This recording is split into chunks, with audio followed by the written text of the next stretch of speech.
You often hear people say, so-and-so is the salt of the earth. By that, I take it to mean they're a jolly good fellow, or they're a jolly good person. And Jesus said to them, if salt loses its flavour, then how can its saltiness be restored? How can salt lose its flavour?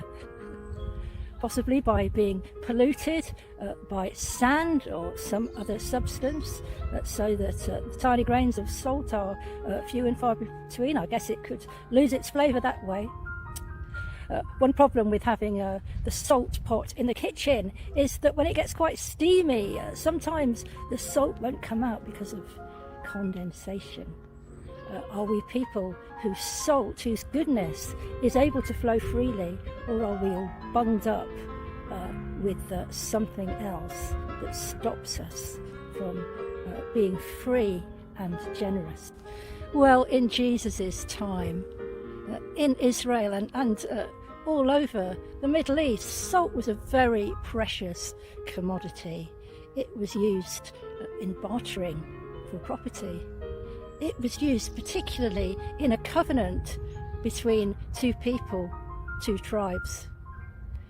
And so this salt has a deeper meaning. It denotes integrity. It denotes a promise, a commitment that is to be kept. Most importantly, salt was required for preserving fish and meat and other foods.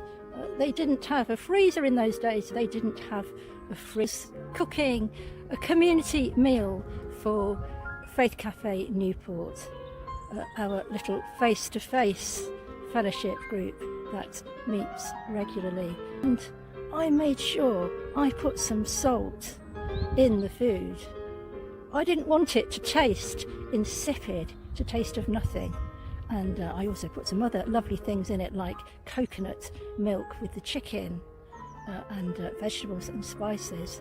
But the salt brings out the flavour of all those other delicious ingredients. So what does it mean to be salty, to be full of flavour, as followers of Jesus, to pack a punch, if you like?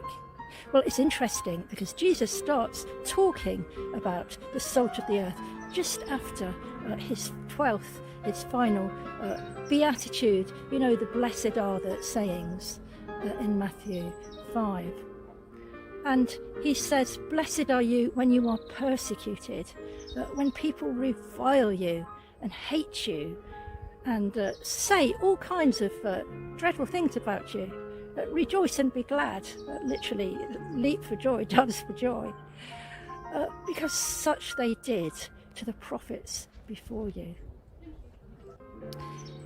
Jesus is warning them here that things are heating up a bit, and he knows that it's going to get a lot worse. He is seeking to prepare the disciples for this eventuality, for persecution.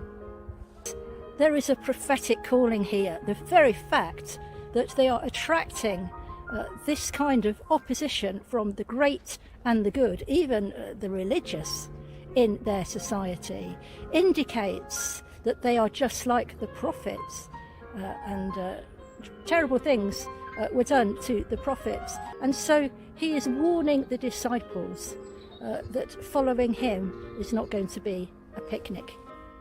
Not to give up their distinctiveness as followers of Christ in the face of persecution.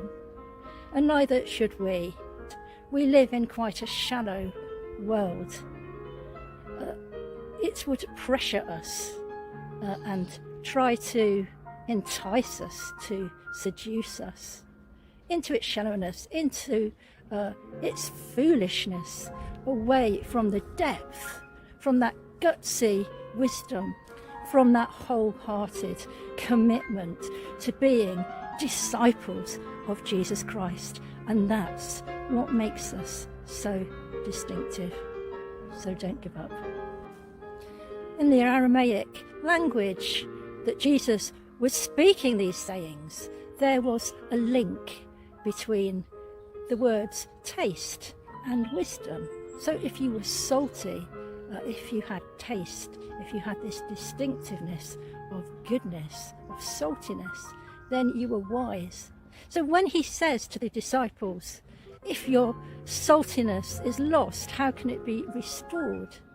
He is pointing out to them that if they lose their distinctiveness as disciples in following him, their commitment, what it is that makes them followers of Jesus, then they will lose their flavour, they will lose their wisdom, they will become foolish, they will become like the food that has no flavour, insipid. And Jesus emphasises that by saying, if salt loses its flavour, what good is it to anybody? You might as well throw it away. It is worthless. You are the light of the world. You'll remember that elsewhere Jesus says, I am the light of the world. He calls himself the light of the world. Here, Jesus is saying to his followers, you are the light of the world. And he says a city set upon a hill cannot be hidden. A city set on a hill would have had massive flaming torches. Inside the city there would have been other fires burning. And so if you were a weary traveller, walking in the dark, you'd had a long journey, just imagine looking into the distance and seeing all those lights upon the hillside. You would feel really cheered by this sight because you would know that your journey was almost at an end. Indeed, the word that Jesus used for light meant so much more than light. As I mentioned earlier, it also meant the name. It meant a whole spectrum of light, including darkness and going all the way to the brightest heavenly light. It also meant sound and vibrations.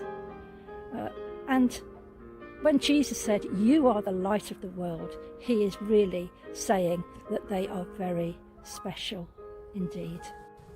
So what does it mean for us to be salt and light in a world full of darkness, full of troubles, a very mixed up world indeed?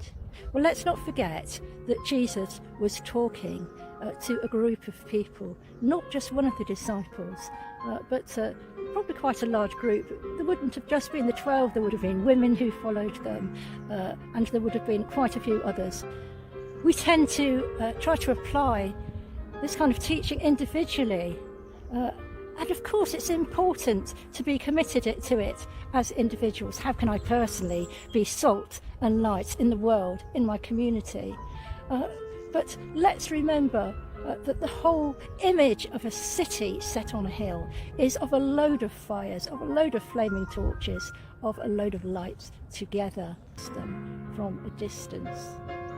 And so Jesus is speaking to this group of disciples who had committed themselves to follow him and to walk with him. And he's saying to them, stick together. You are the light of the world. Remember, light means name as well, and it means a whole spectrum from darkness to light, from vibrations to sound. You are this amazing force for good in this world. And we need to be with one another regularly, to spend time with one another, to pray for one another, and to care for one another, to worship with one another too, if possible, in order really to fulfill what Jesus is talking about. The Middle Eastern way is still very much more about community than in our Western society. Last Friday evening, we had to wait a couple of hours because we couldn't get on the ferry at Lymington, and so we went into the town to get something to eat. And I noticed in a large car park there, it was full of golden fairy lights. And I thought, what a lovely idea to still have these lights through this dark wintry time. It showed you where the car park started and finished, and it was just a beautiful, cheering sight. Now imagine if on those strings of fairy lights most of them had gone dead, and you just had the odd little light here and there, it wouldn't have made much of an impact. And so it is with us. We need to be strung together like fairy lights to show that Jesus Christ is living and loving on the earth, and that he has brought his reign, his rule, his kingship into being.